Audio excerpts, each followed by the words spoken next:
चोहलावाली का PNB bank दूसरे दिन भी नहीं खुल पाया है। आपको बताना चाहेंगे कि 2023 से चोहलावाली के किसानों के पैसे जो खातों से गायब किए गए और बैंक के अधिकारी कर्मचारियों के द्वारा मिली वक्त कर किसानों के खातों से पैसे पार किए गए, जमा नहीं किए गए और जेब में डाल लिए गए।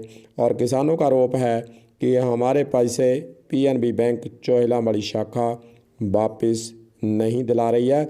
और आज डीजीएम, एजीएम, पुलिस अधिकारी, प्रशासन वहां पर पहुंचा।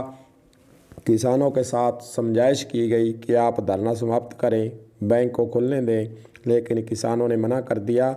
और किसानों ने कहा कि जब तक हमारा पैसा लुटाया नहीं जाता है तब तक चोहलावाली के पीएनबी बैंक को हम खुलने नहीं देंगे। 2 दिन से बैंक के आगे धरना चल रहा है और बैंक को बाहर से किसानों ने बंद किया हुआ है।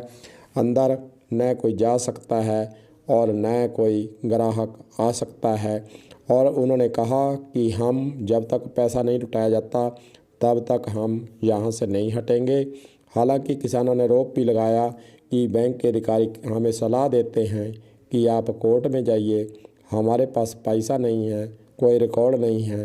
किसानों के द्वारा कहा गया कि सीसीटीवी कैमरा आप चेक कर लें कि हम पैसा कब निकलवाने के लिए आए और रिकॉर्ड को चेक कर लें, लेकिन बैंक के अधिकारी बहानेबाजी लगाकर किसानों को टरकाने का जो है वो कह रहे हैं, टरका रहे हैं। किसानों ने आरोप लगाया कि बैंक के द्वारा हमें यह सलाह क्यों दी जाती है कि आप कोर्ट में चले जाइए।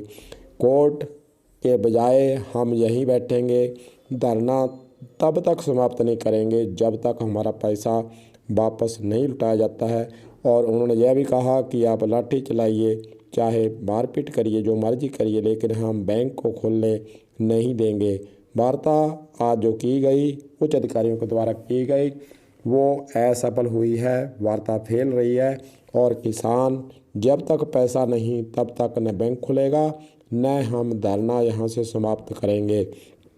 देखते हैं आगे बैंक के अधिकारियों के द्वारा किसानों के साथ जो किसान आरोप लगा रहे हैं धोखा हुआ है, उनका पैसा गबन किया गया है, पैसा उनका जेबों के अंदर डाला गया है, उस पर क्या निर्णय लेता है और प्रशासन क्या वार्ता करवाता है या नहीं।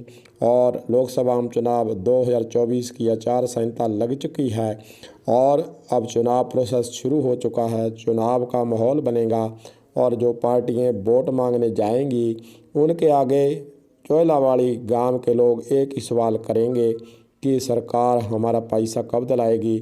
और हो सकता है कि लोकसभा चुनाव के अंदर यह जो धरना प्रदर्शन और बैंक के द्वारा धोखाधड़ी किसानों के साथ की गई है, यह पार्टियों के लिए घाटे का सौदा भी हो सकती है। देखते हैं राजनीतिक पार्टियां भी कोई दबाव बनाकर, बैंक अधिकारियों पर दबाव बनाकर जो किसानों का पैसा लूटा गया है वह वापस दिलाने के लिए कोई पार्टी आगे आकर पहल करती है या नहीं, यह भी बातें देखने वाली होंगी। देखते हैं आगे किसान और बैंक के बीच में जो तकरार और जो मनमुटाव और जो किसानों का आरोप, उसके अंदर कैसे कोई बीच में आकर समझाइश कर इस समस्या को हल करने का प्रयास करता भी है या फिर धरना लंबा चलता है। कलम न्यूज के लिए गुरदेव सिंह सैनी की हनुमानगढ़ से रिपोर्ट।